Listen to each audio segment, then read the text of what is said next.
hora 19 minutos. A Prefeitura de Belo Horizonte decidiu adiar o início das aulas para o dia 14 de fevereiro. A ideia é dar mais tempo para as crianças se vacinarem. A decisão foi na contramão da rede estadual de Minas, de outros estados, como São Paulo, que as crianças voltam amanhã. Na verdade, no dia 2 e também na semana que vem, aí dependendo da rede estadual ou municipal. Para falar sobre o adiamento desse retorno escolar, a gente recebe a secretária municipal de Educação, Ângela Dalben, aqui no Itatiaia agora. Boa tarde, secretária. Um prazer falar com a senhora. Boa tarde, Alessandra. Boa tarde, Júnior. Estou aqui às ordens e muito obrigada. Boa tarde, ouvintes. Boa tarde, secretário. Muito obrigado por ter aceitado o nosso convite. Vamos começar aqui. Com certeza. As escolas estão preparadas para voltar à aula no dia 14, secretário? Está tudo pronto? Veja bem, as escolas estão preparadíssimas. A partir de amanhã, nós já temos dias escolares com a vinda dos professores, né, para planejamento, aquelas reuniões que sempre acontecem. E no dia 3, as outras faixas, né, já retornam para a escola. Nós só fizemos o adiamento de uma faixa de 5 a 11 anos, justamente para colaborar com as recomendações que foram colocadas para nós pela área da saúde. Então, não existe um adiamento das aulas. Existe, na verdade, um adiamento de uma faixa etária que vai iniciar o calendário a partir do dia 14, mas vai cumprir rigorosamente os 200 dias letivos, 800 horas, sem nenhum prejuízo para as crianças. Secretária, exatamente sobre essa questão do cumprimento, né, da carga horária que eu queria perguntar para a senhora. Como é que vai ser? Vai ter alguma reposição ou vocês vão embutir já no calendário? Porque a gente sabe que muitas crianças nessa faixa ficaram sem aulas presenciais e isso depois teve que ser reposto. Agora é um retorno todo presencial e com esse adiamento para a faixa de 5 a 11, como é que ficam esses 10 dias aí, cerca de 10 dias? Isso vai ser reposto embutido ou vai descontar depois nas férias de julho? Alessandra, veja bem, o cronograma, né, o calendário escolar, ele sempre tem aspectos que dizem respeito a detalhes imprevistos que acontecem, às vezes numa escola ou em outra. O problema é que, como nós tivemos 2 anos de pandemia, que foi, assim, na verdade, uma reinvenção das práticas escolares, as pessoas estão confundindo um pouco. Então, eu gostaria de deixar claro o seguinte, sempre quando tem um imprevisto, alguma questão com algum grupo de turmas, ou às vezes uma escola, por exemplo, às vezes a gente tem, como nós tivemos em 2020, algumas escolas começaram atrasadas, né, adiadas, não tinha ainda pandemia no início do ano, porque nós tivemos aqueles alagamentos. O que a escola tem que fazer? Ela tem que repor todos os dias que, na verdade, ficaram faltosos do calendário. Isso é algo que, historicamente, as escolas já sabem fazer. Então, é o seguinte, essa faixa etária não vai ficar prejudicada com os dias letivos e com as atividades.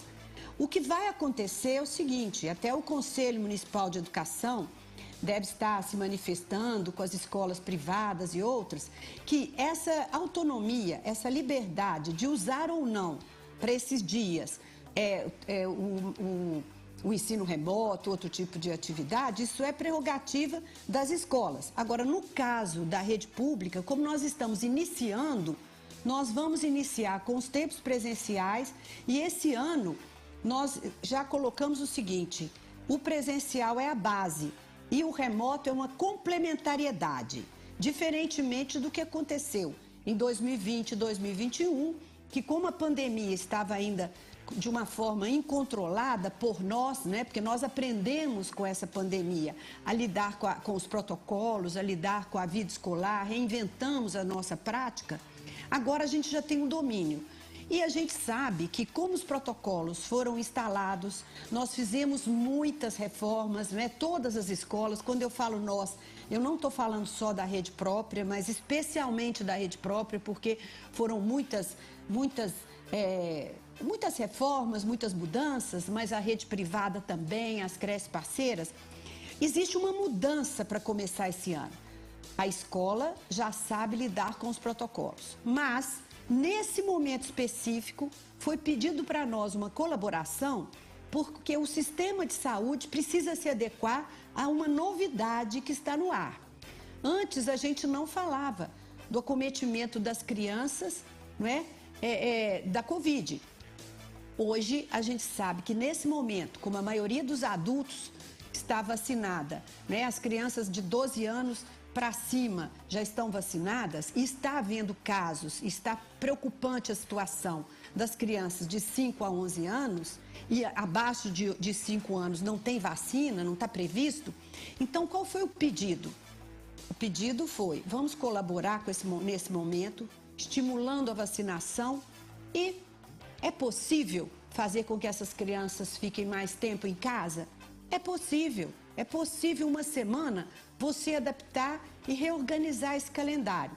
No caso da rede municipal, como nós estamos optando especificamente pelo presencial, esses 5 dias serão, na verdade, computados. 5 ou 7 dias, na verdade, porque nós temos o dia 3 e dia 4 também. Nós vamos colocá-los no calendário. E as escolas privadas ou outras redes que assim desejarem, podem optar, por exemplo,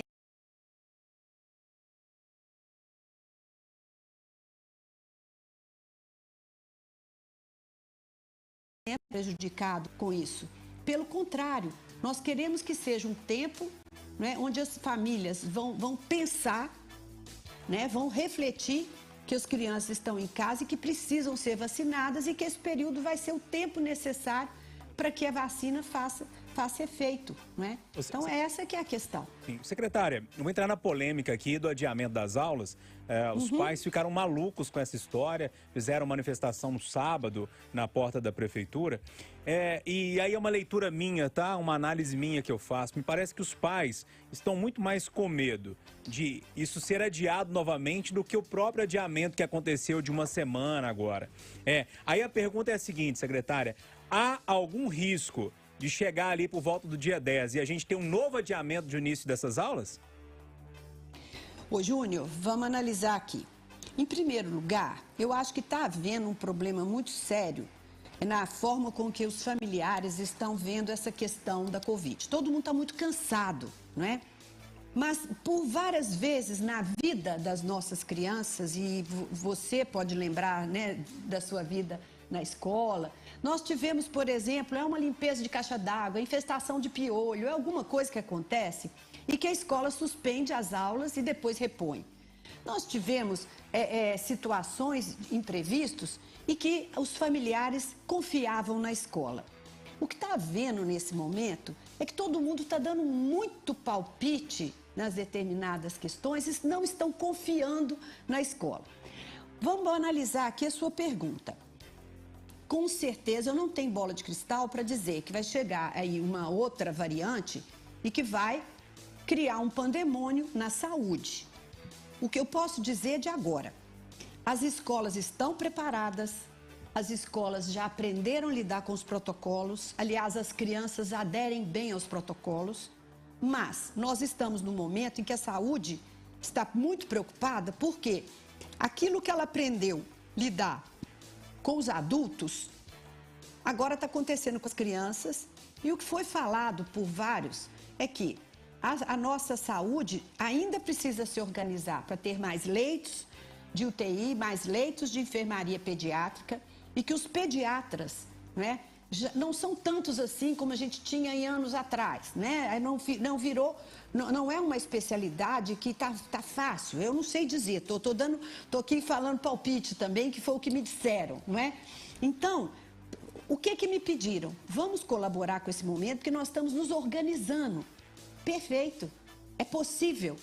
Isso não é algo que nós vamos brigar com a saúde ou fazer as crianças correrem risco, já que é possível, necessário e que nós estamos aí para colaborar. Essa é a questão. Então a senhora não crava que a aula começa mesmo na data marcada. Pode acontecer algum adiamento. Veja bem, Júnior, eu queria que você deixasse a sua pergunta mais clara para que os ouvintes entendam o que a gente está discutindo, porque eu acho que esse momento é muito importante para os familiares. Nós não podemos criar pânico, nem criar intranquilidade. Está previsto, né, foi acordado com a saúde que as aulas começam nas outras faixas no calendário correto. Então, a Prefeitura de Belo Horizonte, na rede municipal, as aulas começam com dias escolares amanhã, com professores, e dia 3 para as faixas todas. Do dia 14, nós temos a previsão de todos os estudantes de 5 a 11 anos que ficaram nesse período sem aula. É isso que está previsto. Nós não queremos adiar mais e acho que é o tempo suficiente para a saúde se organizar. Não existe nenhum fato, nenhuma notícia diferente dessa. E vou dizer para você, o pânico de todos nós é o pânico que vai ter no planeta se tiver outra coisa. Não é especificamente na Prefeitura de Belo Horizonte e nem na Rede Municipal de Educação de Belo Horizonte. Secretária, a gente sabe que a Prefeitura fez esse adiamento, entre outros motivos, esperando, né, que os pais levem as crianças para vacinar e que faça aí, dê tempo, né, de tomar essa primeira dose. Em São Paulo, por exemplo, o governo decidiu por cobrar a vacina das crianças, mas não impedir que elas acessem a sala caso não tenham vacinado, mas notificar Conselho Tutelar, Ministério Público, por exemplo. Essa opção por aqui, caso chegue até lá o dia 14 e a faixa de vacinação, né, o índice de vacinação ainda esteja baixo, essa opção pode ser analisada ou vocês permanecem descartando uma ação nesse sentido? Veja bem, Alessandra, o direito à educação é um direito subjetivo. Eu não posso impedir uma criança não vacinada de vir à escola.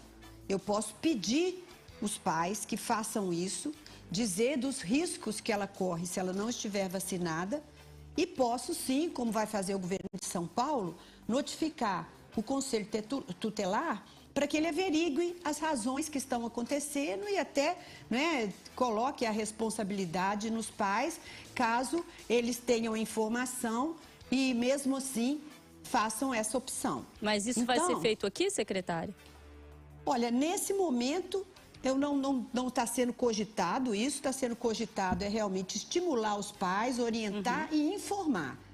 Agora, essa informação nós vamos levantando e vamos verificar, né, qual o nível de responsabilidade dessas famílias. Essa notificação para o Conselho Tutelar é um cuidado. Eu acho que existe uma confusão aí do seguinte, quando você tem o descaso, né, você deixa para lá e não cuida. Quando você fala de cuidar, quando você fala de colaborar, de estar atento, as pessoas estão reclamando também, talvez porque não estejam acostumadas a isso. Mas nós aqui em Belo Horizonte, toda a rede municipal, nós temos por hábito e temos por princípio cuidar e educar. Então, a gente está achando que está dando certo. Quer dizer, se São Paulo der para nós um exemplo interessante, eu acho que o Comitê da Saúde e o prefeito podem analisar, a gente pode verificar também o comportamento das famílias e podemos até chegar numa decisão dessa. Mas o importante é dizer o seguinte, o direito à educação, ele é um direito de todos, é subjetivo. Agora, a informação é muito importante, por isso eu acho tão importante estar aqui conversando com vocês. Eu vejo a imprensa, a mídia muito importante, porque nós estamos vivendo um momento de pânico pela falta de informação. E vocês são fundamentais para levar a boa notícia, a boa informação e evitar essas fakes que, na verdade, essas opiniões que todos têm, né, milhares, e que, na verdade, não estão de acordo com a verdade, não estão de acordo com aquilo que está sendo organizado. Então, tranquilizar os familiares pelo cuidado e a educação que a gente deseja fazer de qualidade na cidade é muito importante. Por isso, eu queria dizer mais uma vez, não fiquem assustados com o fato de termos uma semana de adiamento. Isso aí não vai prejudicar o filho de ninguém, pelo contrário. Isso acontece, às vezes, na escola normalmente, e a escola sempre soube lidar com isso. Assim como a rede privada hoje faz opção, não é, por usar o remoto ou não, como tem havido consultas ao Conselho Municipal de Educação, a gente vem conversando muito, mas isso não significa que vamos prejudicar quem, na verdade, não vai fazer o uso do remoto nesse momento inicial. Ok. Agora, a gente sabe que o remoto é importante também para complementar e foi um grande aprendizado. Foi importantíssimo ao longo da pandemia tudo o que a gente aprendeu. Mas nesse momento a ideia é começar o ano presencialmente no dia 14 com essa faixa que nós deslocamos um pouquinho e começar normalmente no calendário previsto no início, que foi divulgado inclusive no final do ano passado, com aquela faixa que ou que já vacinou ou que não existe vacina para ela. Ok, conversamos então com a secretária municipal de Educação, Ângela Dalben. Secretária, muito obrigado, viu, pela gentileza de ter atendido a Itatiaia nessa tarde. Estamos às ordens, Júnior e Alessandra, sempre que vocês quiserem, tá? Tá certo, secretário. Muito obrigado. Boa tarde para a senhora. Boa tarde para vocês também.